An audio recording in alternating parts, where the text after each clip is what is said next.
अब है आपेक्षिक विद्युतशीलता या परावैद्युतांक। तो क्या होता है कि माना कि Q1 और Q2 परिमाण के दो आवेश हैं, एक दूसरे से कितनी दूरी पर रखे हैं, r दूरी पर रखे हैं। यदि उन आवेशों के बीच निर्वात या वायु है, मतलब उसके बीच में कुछ भी नहीं है, हवा है, तो उनके बीच में कितना बल लगता है। अब भी हमने कूलॉम के नियम से देखा कि F बराबर 1/4πε0 Q1 Q2 अपॉन r², इतना बल इसमें लग जाता है। अब जहाँ पर ε0 क्या था हमारा, निर्वात या वायु की विद्युतशीलता।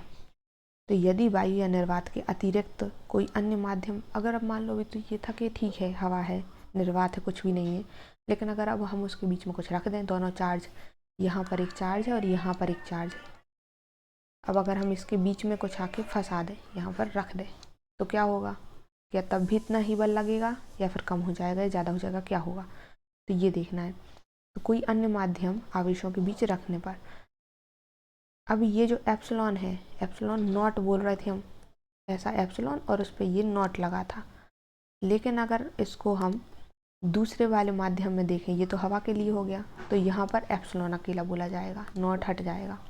नॉट तभी यूज़ होगा जब वो हवा के लिए होगा या फिर कुछ भी नहीं है, निर्वात है, तब। और अगर कुछ रखा है तो उसको हम एप्सिलॉन अकेला बोलेंगे। तो यहाँ हमने बोल दिया कि F1 बराबर क्या हो गया, 1/4πε Q1 Q2 अपॉन r²। अब यहाँ ये जो एप्सिलॉन है क्या कहलाता है, माध्यम की निरपेक्ष विद्युतशीलता, माध्यम की, और माध्यम था हवा, तो अकेला डायरेक्ट विद्युतशीलता आ रही थी वो। अब ये जो F आ गया है और F1 आ गया है, तो हम क्या करेंगे, इन दोनों को डिवाइड कर देंगे। तो यहाँ F की वैल्यू रख देंगे, यहाँ F1 की वैल्यू रख देंगे, तो क्या क्या कट जाएगा, ये 1/4π कैंसिल हो जाएगा, 1/4π यहाँ से कैंसिल हो जाएगा, Q1 Q2 अपॉन r² यहाँ से, Q1 Q2 अपॉन r² यहाँ से, तो बचेगा क्या, 1/ε0 और 1/ε। अब ये जो है पलट के जाएगा ऊपर, तो एप्सिलॉन हो जाएगा, नीचे ε0 हो जाएगा।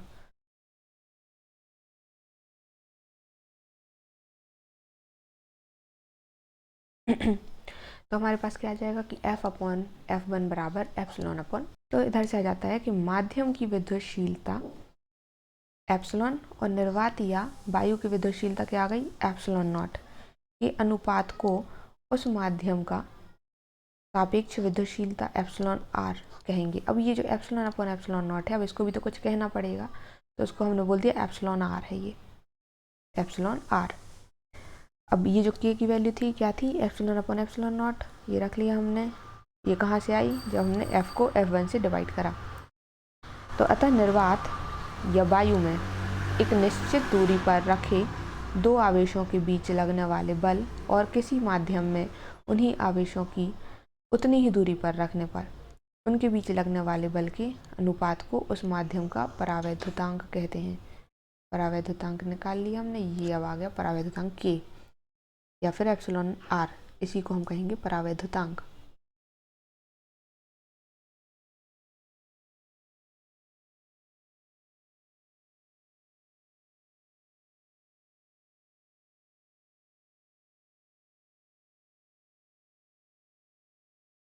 ये जब हमने भू संपर्कण पढ़ा था, ये उसी का एग्जाम्पल है। इस तरह से इसको जोड़ देती, रॉड लगा देती है नीचे, जिससे कि जितना भी करंट है सबका सब यहाँ चला जाए, ज़मीन में चला जाए। ये हो गया हमारा कूलॉम लॉ। प्लस प्लस क्या करेंगे, प्लस माइनस एक दूसरे को अपनी तरफ आकर्षित करेंगे, कितने बल से, F बल से। यहाँ पर दूर करेंगे F21 बल से। ये 2112 ये है कि ये चार्ज बताता है, कौन किस पर चार्ज लगा रहा है, कौन किस पर फोर्स लगा रहा है।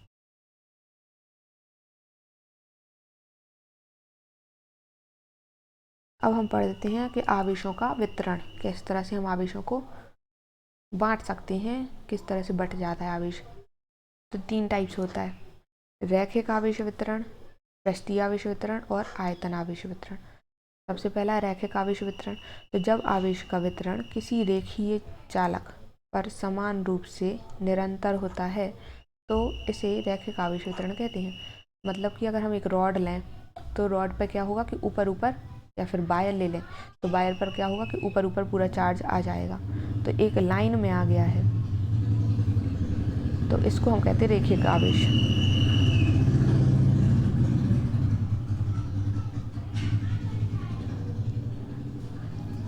अब इसके लिए हमने मान लिया कि यहाँ पर कोई छोटा सा चार्ज Q0 रखा है, तो ये इसको आकर्षित कितनी स्पीड से आकर्षित कर रहा है, कितना फोर्स लगा रहा है अगर ये r दूरी पर स्थित है तो इस तरह से हम इसको निकाल लेते हैं। फिर है रैखिक आवेश घनत्व क्या होता है। ये तो हो गया रैखिक आवेश अकेला। वितरण कैसा होगा, तो सीधा सीधा वितरण हो जाता है। अब चालक के प्रति एकांक लंबाई में उपस्थित आवेशों की मात्रा को रैखिक आवेश घनत्व कहते हैं। मतलब इतनी सी अगर एकांक लंबाई ये हमने ले ली, एकांक में 1 सेंटीमीटर हो सकता है, 1 मीटर हो सकता है, 1 मिलीमीटर हो सकता है, बहुत कितना भी हो सकता है एकांक। तो अगर हम छोटा सा हिस्सा ले लेते हैं तो उसमें कितना चार्ज है ये बताने के लिए हम रैखिक आवेश घनत्व का यूज़ करते हैं। तो इसे हम कैसे लैम्डा से प्रदर्शित करते हैं। ये जो लिखा है ये लैम्डा ऐसा लिखा है, इसको कहते हैं लैम्डा।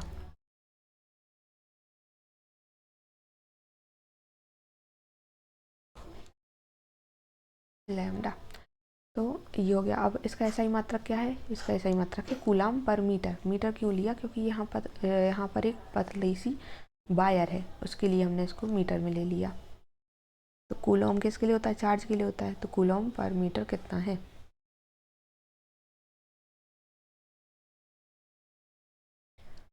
फिर है माना कि L लंबाई के रैखिक चालक पर आवेश समान रूप से निरंतर वितरित है।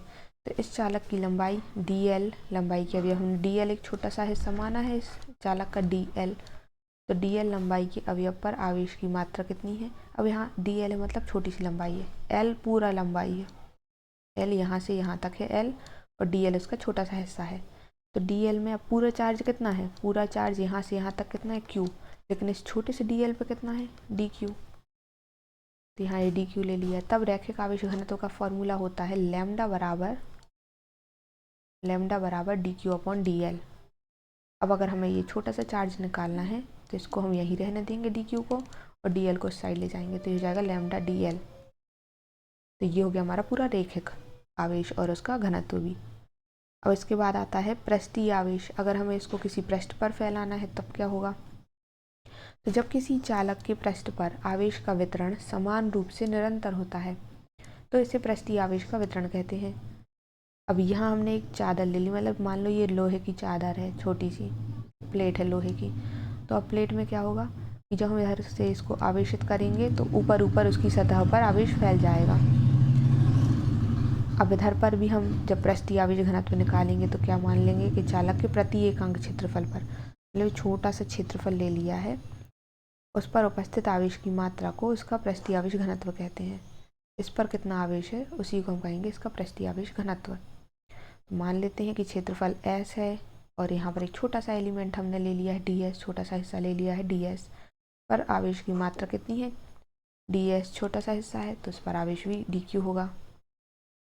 अब पृष्ठीय आवेश घनत्व क्या हो जाएगा इसका, तो वो हो जाएगा, अब यहाँ तो हम लैम्डा लिख रहे थे, ठीक है, रैखिक के लिए। यहाँ पर हम लिखेंगे सिग्मा, ऐसा लिखते हैं, इसको कहते हैं सिग्मा।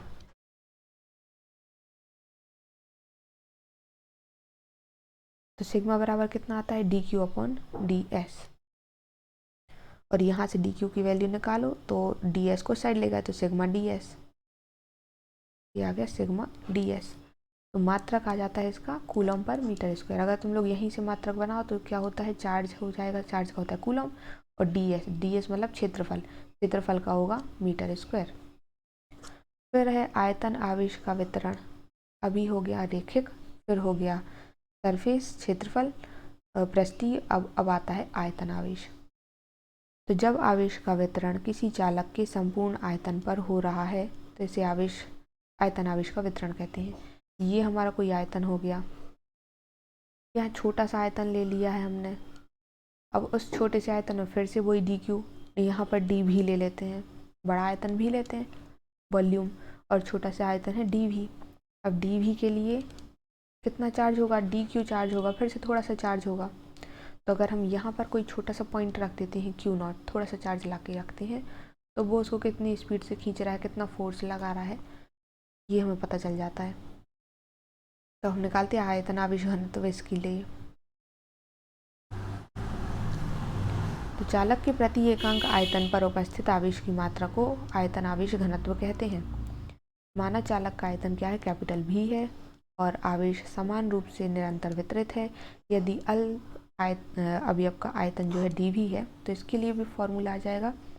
अब देखो सबसे पहले हमने क्या लिया था, रेखिक के लिए लैम्डा, पृष्ठीय के लिए सिग्मा और आयतन के लिए लेते हैं रो, तो कहते हैं रो। इसको कहेंगे रो, इसको कहेंगे लैम्डा, इसको कहेंगे सिग्मा। तो रो बराबर क्या हो जाएगा, वही डी क्यू अपॉन डी भी आ जाएगा। अब यहाँ से डी क्यू की वैल्यू निकाल लो, तो ये डी भी जो है इसको इस साइड डाल दो, तो हो जाएगा रो डी भी। अब अगर इसका बोला जाए कि मात्रक क्या होता है तो कैसे निकालेंगे, तो चार्ज का हो जाएगा कूलम और आयतन का होता है मीटर क्यूब, लगा दिया।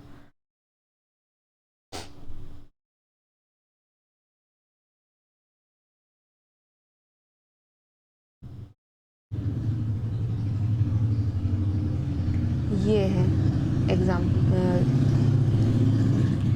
जैसे ये है, ये रैखिक है। अगर जैसे हमने यहाँ पर कोई वायर लिया है, पूरा पूरा चार्ज इस पर फैल जाता है, तो ये हो गया रैखिक आवेश वितरण के लिए, लीनियर चार्ज डिस्ट्रीब्यूशन। अब सरफेस, जैसे यहाँ पर हमने कोई लोहे की वो ले ली है, प्लेट ले ली है, तो ये चार्ज ऐसा उसकी ऊपर सरफेस पर फैल जाता है। यहाँ पर जैसे हमने कोई एक लोहे की बॉल ले ली है आयतन वाले के लिए, तो आयतन में इस तरह से फैलेगा। तो तीन टाइप का हो गया।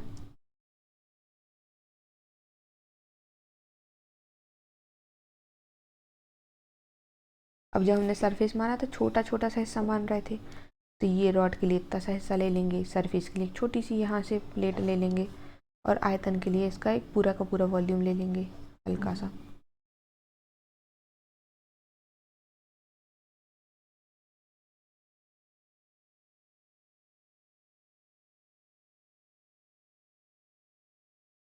अब देखते हैं स्थिर वैद्युत और गुरुत्वाकर्षण बल। स्थिर वैद्युत बल, गुरुत्वाकर्षण बल में क्या अंतर है। तो स्थिर वैद्युत बल क्या होती है, सबसे पहले समानता देखते हैं कि समानता क्या है, फिर देखेंगे उसमें असमानता क्या है। तो यह बलों के व्युत्क्रम वर्ग नियम का पालन करता है। गुरुत्वाकर्षण भी व्युत्क्रम बल नियम का पालन करता है। सबसे पहले तो बल देख लेते हैं होता क्या है।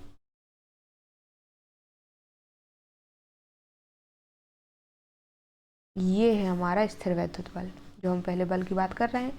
जैसे कि कंघी में हम कंघी को बालों से रगड़ते तो क्या होता है, ये कागज के टुकड़े चिपकने लगते हैं। तो ये भी एक एग्जाम्पल है। और वहीं पर जो बिजली होती है कड़कती जो हमें दिखती है, वो भी स्थिर वैद्युत बल का ही एग्जाम्पल है।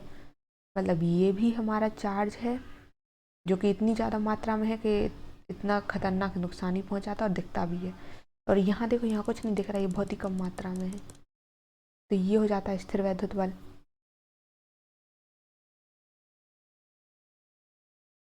ये बाल फुग्गे को अगर रगड़ते हैं तो बाल उसमें चिपक जाते हैं। ये देखो, ये फुग्गा लिया, इसको स्वेटर से रगड़ा, तो इसमें क्या हो गया, इसमें चार्ज आ गया। अब वो जो चार्ज है, यहाँ देखो ये नेगेटिव चार्ज है, इस साइड पॉजिटिव चार्ज है। तो अब चार्ज क्या करता है, हमारे बालों को अपनी ओर आकर्षित करता है। अब हमें दिख तो है नहीं रहा कि यहाँ पर लग क्या रहा है, लेकिन कोई फोर्स लग रही है, तो उसी को हम कहते हैं इलेक्ट्रोस्टैटिक फोर्स, वैद्युत बल, स्थिर वैद्युत बल। जैसे कि यहाँ पर ये दो बॉल है, ये नेगेटिव है, ये पॉजिटिव है, तो क्या करेगी, एक दूसरे को आकर्षित करेगी। लेकिन यहाँ पर दोनों नेगेटिव नेगेटिव है तो दूर दूर कर देंगी, यहाँ पर पॉजिटिव पॉजिटिव है वो दूर दूर कर देंगी।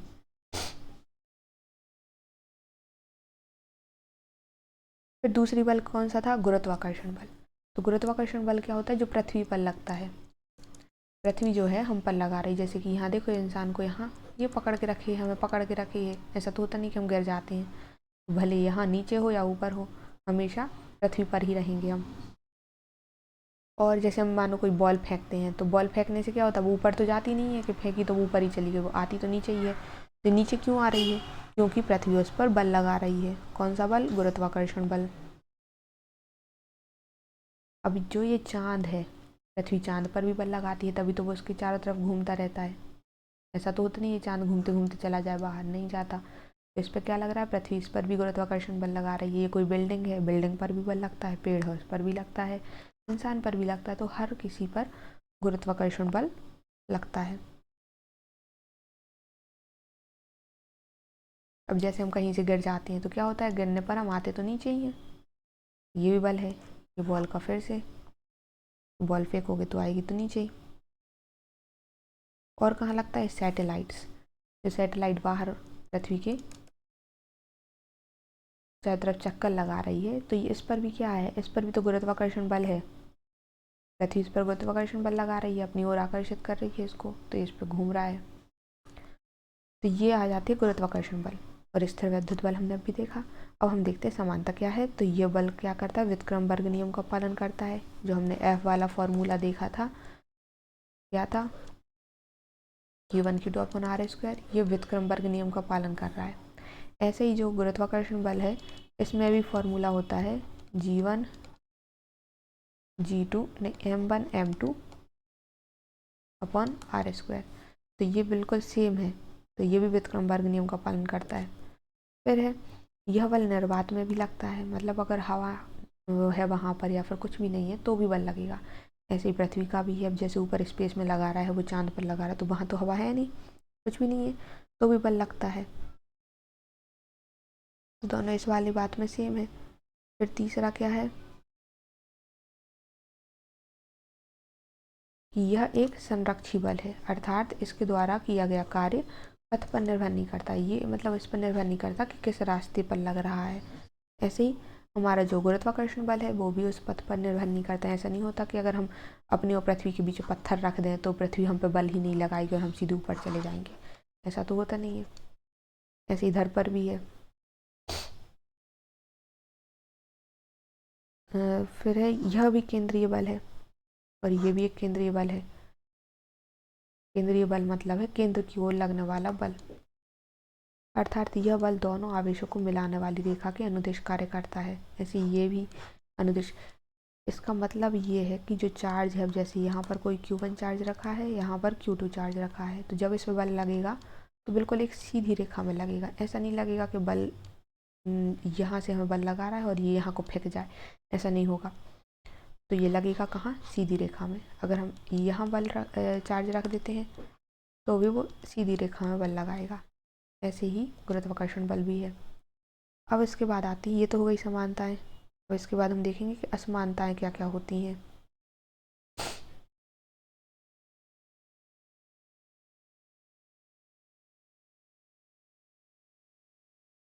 पहला है जब दो आवेशों के बीच लगने वाला ये क्या है? असमानता ये कि दो आवेश के बीच में लगता है और ये दो पिंड के बीच में लगने वाला बल है। और यह बल सदैव आकर्षण बल होता है। और ये क्या होता है? हमने देखा आकर्षित भी करता है और प्रतिकर्षित भी करता है, ये दोनों करता है। लेकिन पृथ्वी क्या करती है? हमेशा आकर्षित ही करती है। तो गुरुत्वाकर्षण बल कैसा होगा? आकर्षण प्रकृति का। इस बल का मान आवेशों के बीच के माध्यम पर निर्भर करता है। अब अभी हमने देखा था कि का फॉर्मूला आ रहा था ε/ε0। ऐसा क्यों था? क्योंकि मतलब माध्यम पर निर्भर करता है। अगर हम दो चार्ज के बीच में कुछ रख दें तो उसमें बीच में लगने वाला फोर्स जो है कम हो जाएगा या फिर ज़्यादा भी हो सकता है। तो ये मतलब इस पर निर्भर कर रहा है, लेकिन पृथ्वी का गुरुत्वाकर्षण बल निर्भर नहीं करता। फिर यह बल प्रबल होता है, बहुत तेज स्पीड में लगता है, बहुत ज़्यादा बल लगता है। और ये बल हमारा पृथ्वी का बल जो है बहुत ज़्यादा दुर्बल बल है। तो ये इसकी असमानताएं हो गई।